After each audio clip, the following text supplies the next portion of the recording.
दीपावली आती ही इसीलिए है कि हम अपने घर को सुंदर और व्यवस्थित बना सकें और कुछ नए नए आइटम उसमें ऐड ऑन कर सकें। वैसे तो हर एक समय में हम अपने घर में साफ़ सफाई रख सकते हैं, नई चीज़ों को ऐड ऑन कर सकते हैं, बट ये स्पेशल मौका होता है जिसमें सच में मज़ा आता है चीज़ों को ख़रीदने में और घर को अच्छे से अरेंज करने में। वैसे सफाई तो घर की चल रही है, बट मुझे घर के लिए कुछ चीज़ें और ख़रीदनी थी। जैसे कि मेरे घर में डाइनिंग टेबल नहीं थी, तो आज मौका था कि हाँ, इसको ख़रीद लेते हैं। दिवाली के शुभ अवसर पे ये हमारे घर में हो भी जाएगा और जो हमारा घर खाली खाली था और एक बजट के अनुसार ही हमें घर को चलाना पड़ता है, उसी का वेट कर रही थी। तो फाइनली वो डे आ गया था कि हम अपने घर में ऐड कर लें एक डाइनिंग टेबल को। वैसे उतनी खास ज़रूरत नहीं होती है, बट यहाँ पर ये एरिया जो डाइनिंग का था ना, वो खाली लगता था, तो हमने इसके लिए एक परफेक्ट सी डाइनिंग सेलेक्ट कर ली है। अब जब चीज़ें लेने जाओ तो हर एक चीज़ का ध्यान रखना पड़ता है कि वो हमारे बजट में है, इसके अलावा कितनी स्ट्रॉन्ग है, लॉन्ग लास्टिंग है या नहीं, इन सब चीज़ों का ध्यान रखना पड़ता है। तो समय लगता है, तो मुझे 2-3 बार शॉप पे विज़िट किया, फिर आके घर पे सोचा कि क्या परफेक्ट रहेगा क्या नहीं, तब जाके एक चीज़ डिसाइड कर पाए।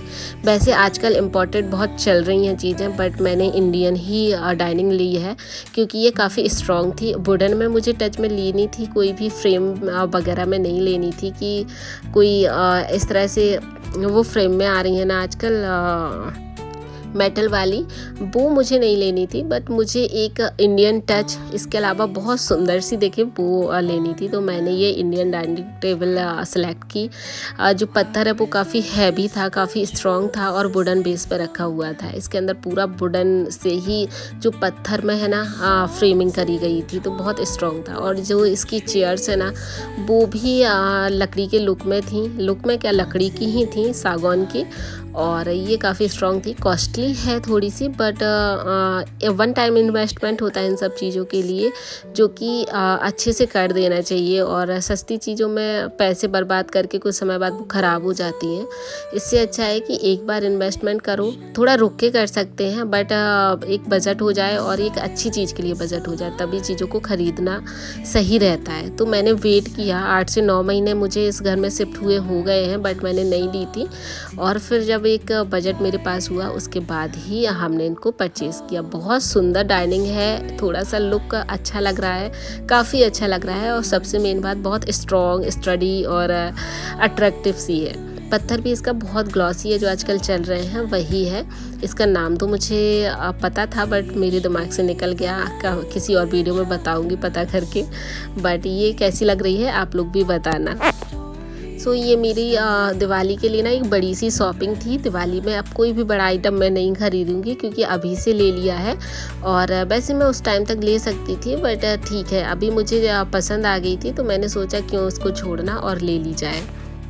साथ ही के साथ कुछ चीज़ें जो ऑनलाइन आती रहती हैं घर में, क्योंकि वही इस दिवाली की सफाई चल रही है, तो कुछ घर से चीज़ें हटती हैं तो कुछ ऐड ऑन होती हैं। सो हमने इस बार क्या किया कि प्लास्टिक की सारी बोतल्स किचन में से हटा दी हैं, घर में से हटा दी हैं, और स्टेनलेस स्टील की मंगा ली थी। ये कलरफुल सी बहुत अच्छी लग रही थी, पैक्सपो ब्रांड की हैं, और ये जो फ्रिज के लिए स्पेशली होती हैं कि ठंडा गर्म पानी हो जाए। ऐसा नहीं है कि पानी गर्म भर के रख दो तो गर्म रहे, थर्मो स्टील वाली नहीं है, सिंपल सी स्टील की हैं, बट ये बाहर से लुक वाइज काफ़ी प्यारी सी लग रही थी। तो मैंने सोचा चलिए ये भी लंबे समय तक चलेगी, क्योंकि प्लास्टिक तो अब हटाना ही हटाना है, और फ्रिज में हस्बैंड को बिल्कुल पसंद नहीं थी कि प्लास्टिक रखा जाए।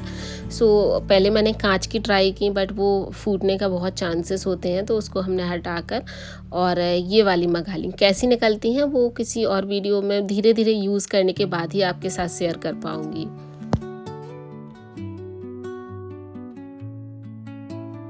और साथ ही के साथ मेरी जो लिस्ट है वो बनी पड़ी है कि कब कौन सा एरिया क्लीन करना है। वैसे दशहरा था आज के दिन और मुझे घर जाना था अपने होम टाउन, तो कुछ समय था, सो सोचा छोटी छोटी चीज़ों को क्लीन कर देते हैं। सो शू रैक वगैरह हमें क्लीन करनी थी, क्योंकि जितने शूज़ वगैरह है ना उसको हटाकर और क्लीन करके अभी से रख देंगे तो इतने जल्दी यूज़ भी नहीं होते हैं। और हस्बैंड से बोल दिया है कि बार बार सारे शूज अभी मत पहनना, थोड़े से साफ़ सफाई दिवाली तक बनी रहने देना और 1-2 जूतों में काम चला लेना।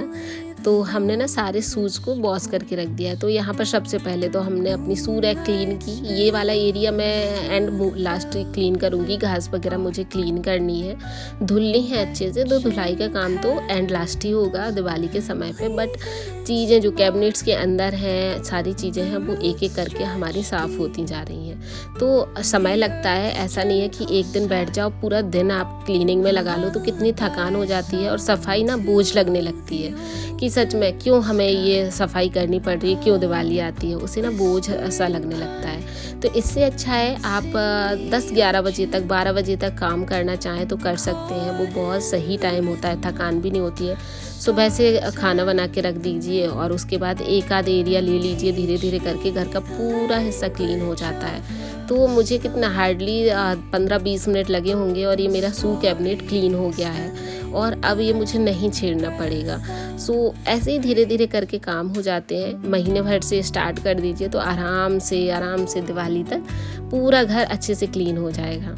छोटी छोटी चीज़ें जो अभी हाथ पड़ रही हैं ना, उनको भी मैं साफ़ करती जा रही हूँ। देखो आप सबके साथ भी ये परेशानी होती होगी कि छलनी है ना, वो बिल्कुल से जम जाती है और चाय निकलती नहीं है। तो स्टील की छन्नी ही अपने पास हमेशा रखिए, क्योंकि इसका एक फ़ायदा है, इसको इस तरह से गैस पे जला लीजिए और जितनी भी अंदर इसकी गंदगी जमा हो जाती है तो उसको चेंज करने की ज़रूरत नहीं है। बस जलाकर और एक ब्रश से इस तरह से क्लीन कर लीजिए। छलनी है ना बिल्कुल साफ़ हो जाती है, ये देखिए, और नए की तरह है। इसको थोड़ा सा घिस दीजिए तो ये थोड़ा सा ब्लैक है ना, वो भी सही हो जाता है।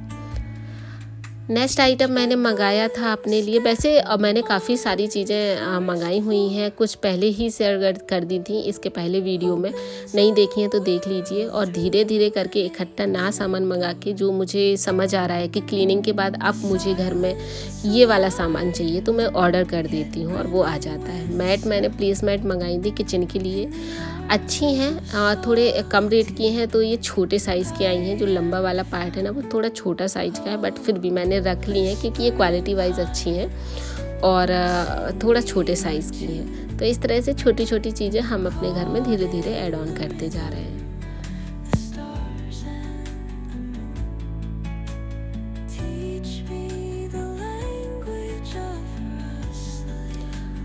अभी क्योंकि नवरात्रे चल रहे हैं, सो पूजा पाठ तो होती ही रहती है। सो इस एरिया में ना मैं बार बार आती थी तो सोचती थी ये झूला वगैरह पैक करके रख दूँ, क्योंकि झूले की तो अब ज़रूरत नहीं है, जन्माष्टमी टाइम ही इसकी ज़रूरत होती है। बड़े साइज़ का है तो थोड़ा सा रखने में परेशानी होती है और गंदा ना हो जाए, इसलिए पॉलीथीन में पैक करके और बेड के नीचे रख दिया है। ऊपर एक मेरी सिंगल बेड डला है दित्या के रूम में, और ये रूम थोड़ा सा ऐसी स्टोरेज के अकॉर्डिंग यूज़ हो जाता है, क्योंकि दित्या तो अकेली इसमें रहती नहीं है। बट फिर भी मैंने इसको आज अरेंज कर दिया है, पूरे रूम को क्लीन कर दिया है। तो ऊपर का जो फ्लोर है ना वो मेरा ऑलमोस्ट क्लीन हो चुका है। मेरा बेडरूम है और किड्स रूम ऊपर के रूम में है, मंदिर है, तो मंदिर को मैंने नवरात्रों में क्लीन कर दिया था अच्छे से। और इसके अलावा जो मेरा बेडरूम है उसकी वीडियो भी मैंने आपके साथ शेयर की थी। देन आज मैंने किड्स रूम को अच्छे से क्लीन कर दिया है। वैसे किड्स रूम में ऐसा खास कुछ था नहीं, बस उसकी टेबल और अलमीरा को क्लीन करना था, सो कर दिया। और जो हमारे घर के कपड़े हैं ना वो भी धीरे धीरे ऐसे ही मैं क्लीन करती जाऊंगी, और जो अभी क्लीन हो रहे हैं उनको मैं बिल्कुल भी यूज़ नहीं करने वाली हूँ। जो गंदे रखे हैं ना बस उन्हीं को यूज़ करूँगी। वैसे नवरात्रों में तो नहीं, मैंने जैसे फर्स्ट डे या सेकंड थर्ड डे मैंने मूर्ति परचेज़ नहीं करी थी, बट मुझे अपने नवरात्रों में ना देवी मैया की मूर्ति लेनी थी, देवी माँ की प्रतिमा अपने मंदिर में रखनी थी, क्योंकि दुर्गा जी मेरे मंदिर में नहीं थी। सो मैंने अष्टमी के लगभग ली थी इनको, और शॉर्ट वीडियो आपके साथ शेयर भी किया था। तो उनकी अच्छे से हमने ना आगमन किया, अच्छे से उनकी प्रतिमा को सजाया और अपने मंदिर में ना उनकी स्थापना की। तो बहुत धूमधाम, या वैसे तो मैं नहीं कर पाती, बट जितना मुझ पर बन पड़ता है ना मैं अच्छे से चीज़ों को कर लेती हूँ। जितना मैं कर पाती हूँ तो उसमें मैं सेटिस्फाई रहती हूँ और धीरे धीरे ना चीज़ों को सीखती जाती हूँ।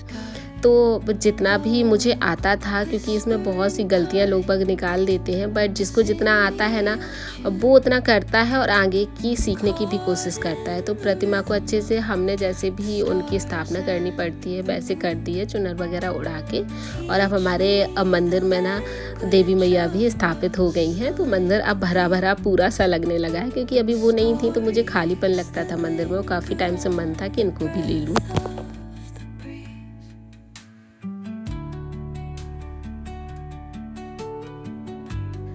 सो यस, यही था आज का वीडियो दोस्तों। और आज है दशहरा, तो हैप्पी दशहरा आप सभी को। एंड हम लोगों ने थोड़े बहुत गांव जाकर रावण वगैरह जलाया और दशहरा मनाया। चलिए मिलते हैं आपको एक नए और इंटरेस्टिंग वीडियो के साथ। तब तक के लिए आप लोग अपना ख्याल रखिएगा। Bye bye, tata and take care.